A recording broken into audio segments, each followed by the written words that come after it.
Hey everybody! Welcome to this beautiful March afternoon.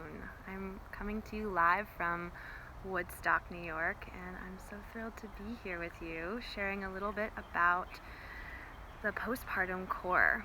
This is the first of 4 workshops that I'm doing on Insta Live, starting with today. And today we're talking about how to breathe with your, looking at technology as I'm talking. So how to breathe after having a baby. And this is not something I see a lot, this topic, like how to reconnect to your deep breath. So that's where we're starting. And the workshops each Monday are going to be about different topics around your postpartum core. So today, I wanted to start with breath because that's where everything begins and where everything starts from. So our movement comes from how we breathe. Our breath is how we move our arm. It's how we connect to the environment around us. It's how we run upstairs. So our breath is really key to understanding our health, our movement, and accessing really strong core strength, and especially after having a baby. So here we are today with breathing. I would be remiss if I didn't talk about the diaphragm, the breathing muscle. So today's workshop is really on the anatomy of breathing. And so instead of talking about the energy or the spiritual aspects of breathing, we're really diving into the physiological and anatomic elements, which really, to me, is very grounding and very satisfying to know how my body is responding to my will and my intention. So today is about really getting in touch with the diaphragm muscle.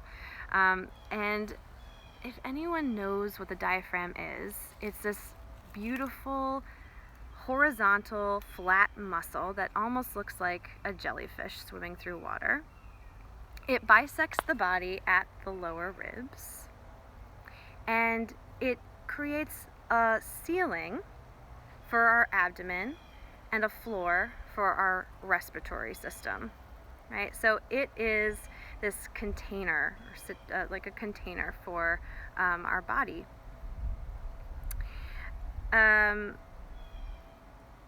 This muscle is, if you think about like a trampoline, how it kind of flows up and down, and like I said, a jellyfish, the diaphragm is fixed on the against the inner edges of the ribs, and in the center it pumps up and down depending on what's happening with our breath.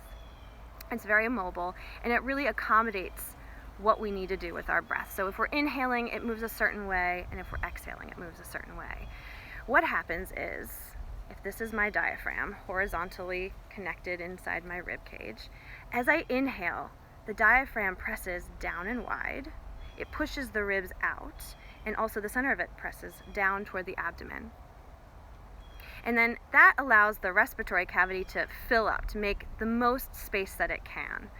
And then as you exhale, the diaphragm, the center of it domes up, pushing the air up and out of the respiratory cavity, but it also pulls the edges of itself that connect to the ribs, pulls them in, right? And so a lot of times we get really confused and we'll breathe with our rib cage because we're less connected to our diaphragm, right? So our diaphragm not only widens and condenses, but it drops down and domes up. And so that connected to the ribs, the widening and the narrowing of the ribs, that is our full breath, our deepest breath. You might have known that before giving birth or before pregnancy, and you might not have. So the chances are you might not have been connected to your diaphragm even before giving birth, which is totally normal, totally acceptable. But as soon as we connect to that movement, things start to change. And we're going to explore that with a few exercises in a minute here. Just do this with me, right? So you can take your hand in front of your chest, creating like a little dome with your hand, and pretend like this is your diaphragm, okay? So on an inhale, the diaphragm moves down and wide. So you'll inhale and press your hand down and flatten it wide. And then as you exhale, the palm domes up, the ribs draw in. Try that again. Inhale, down and wide. And exhale, up and in. Right? Maybe that feels different than you've breathed before, or maybe it feels like something you've done. But this is what happens during pregnancy. We have a baby growing in the belly. We have the womb getting bigger, not only forward, but also upward. And that baby in the womb, it squishes your abdominal organs up against the ceiling of your abdomen, the floor of your respiratory cavity. All those organs get pushed up against the diaphragm. So then all of a sudden, you've got less room in general, but you have a lot less room against your diaphragm, right? It doesn't have the capacity to really drop down and wide to give you that deep, satisfying breath. So that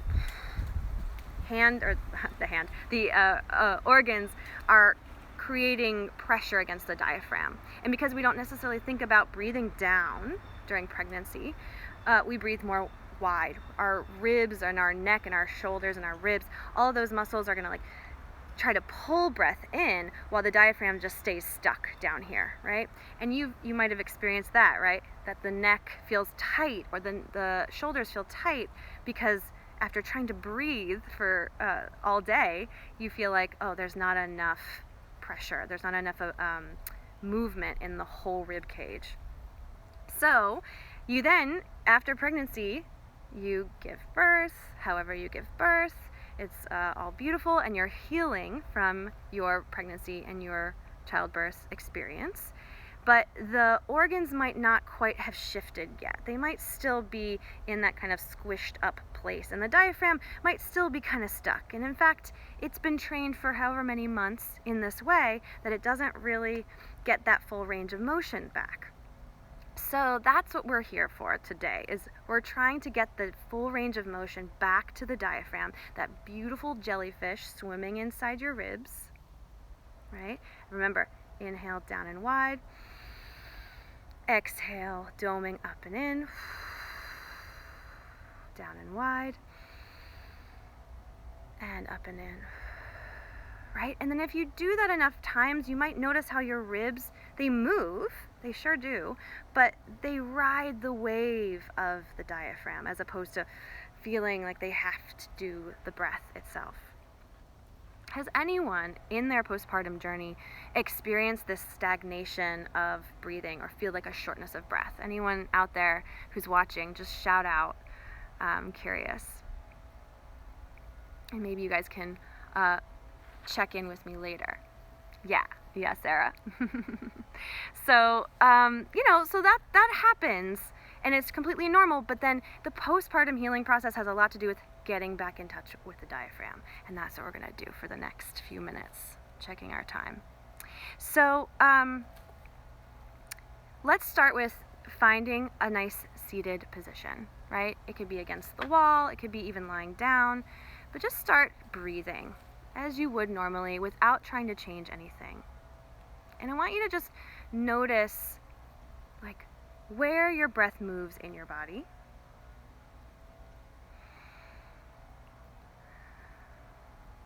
And where it might feel stagnant. Notice, do you feel a expansion in certain parts of your body, ribs, neck, belly, hips? And where do you might feel more like held?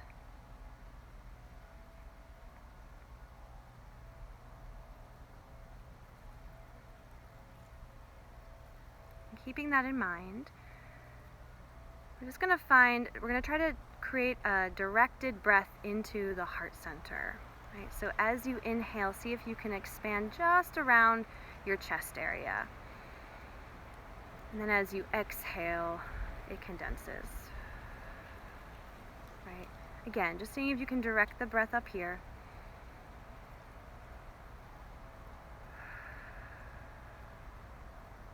One more time.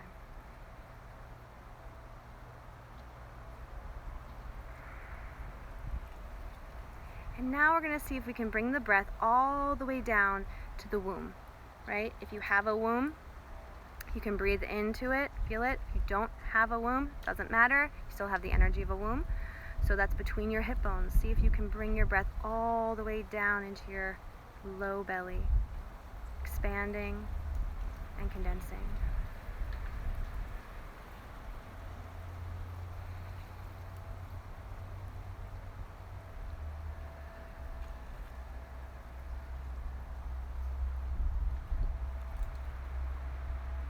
And just check in with yourself. Which of those, the higher breath or the lower breath, which of them feel more familiar to you? Right? Which of those feel more familiar, the chest breath or the womb breath? And we're going to try to put them together, so linking the inhale from the heart to the womb. So it's a two-part breath, inhaling first into the heart, and keep inhaling as you breathe into the belly. And then as you exhale, condensing the womb, condensing the heart. So again, we're doing a two-part breath to those who just joined. Hello. Inhale into your heart, inhale into your belly. Exhale, condense your belly, condense your heart. Right? And just seeing if we can connect our breath all the way down our midline. Let's try again, inhaling into the heart and the womb. Exhaling, womb and heart. Just check in, see how that feels. We haven't quite gotten to the diaphragm yet. We're just seeing if we can direct the breath down. And now we're going to talk about how to access the diaphragm. So, who's excited? Give me a shout out if you're out there. Thumbs up, little heart emoji. I want to see your excitement. We are going to put our hands on our ribs. Okay? So, right at the bottommost ribs, this is where your diaphragm muscle attaches to the inner surfaces. Right? Bisecting the body right in the middle. We're going to inhale, and as you inhale, this is what's happening. Your diaphragm is going to drop down and wide right inside the ribs, right inside your hands. And as you exhale, it's going to dome and pull those ribs in together. And I'd like you to try this on as slow an exhale as you can manage so that you can really focus on the movement of the diaphragm. So on your inhale, you're going to drop and widen. The diaphragm moves down and wide, pushing the ribs out. Then as you exhale, see if you can think about lifting the very center between your ribs before the ribs come together. On a slow, slow, slow exhale. Inhale down and wide. And exhale, doming up and in. Inhale down and wide, filling up your hands. And as you exhale, lift the center and let the ribs just drop together, being pulled in by the diaphragm. Yeah. So, everybody, can you envision this? It might be really new to you, and it might be like, what? I don't have any idea what this lady is talking about, and that is totally fine. But the more you practice that imagination of down and wide and lifting up and in, it will come. Your body is not just learning something new, it's reclaiming something it already knew a long time ago. So just go with that. And one activity that we're going to try to help get a little more understanding of the diaphragm is we're going to inhale again into the ribs and pull your ribs as wide apart as they can go. Okay, and now I want you to exhale slowly out through pursed lips, like this, but as you do that, keep pulling your ribs as wide as they can. So we're not going to let them condense in like normal. We're going to try to pull them apart as you exhale. So take a long, long exhale. Keep widening your ribs. Keep widening. They're going to pull in, but you're trying to pull them apart. When you have no more breath left, you can let it go. And then take a nice breath in. You might feel a little more depth, right? Because we stretched the diaphragm. Let's try it one more time. You're going to inhale, widen the ribs. Now, keep pulling them apart as you exhale.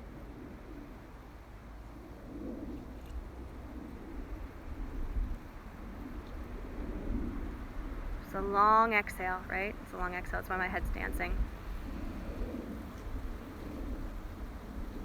keep widening as long as you can, and when you have any more breath to exhale, just let those ribs drop. And breathe normally.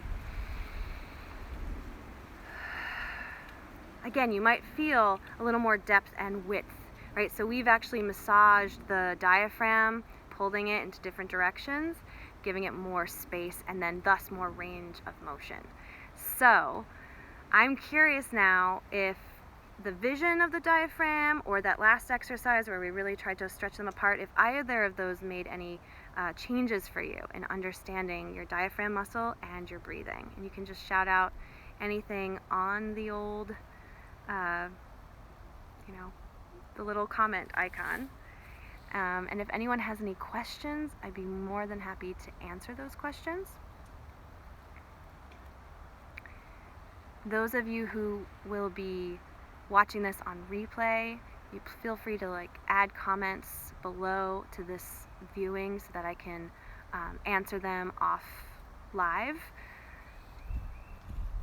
Now, I'm really, really happy you guys joined me, and I'm gonna let that be the end of our little 15-minute workshop. I'm so glad you came, and I'm, like I said, more than happy to continue dialoguing about breathing after having birth. It's a big, big thing, often overlooked, and I'm here for you. I want to talk more about how to get the deepest, best breath that you can. So let me know how it goes in your own practice, and I'll catch you next Monday. We're talking about pelvic floor next Monday, 12:30. See you there. Bye, everyone.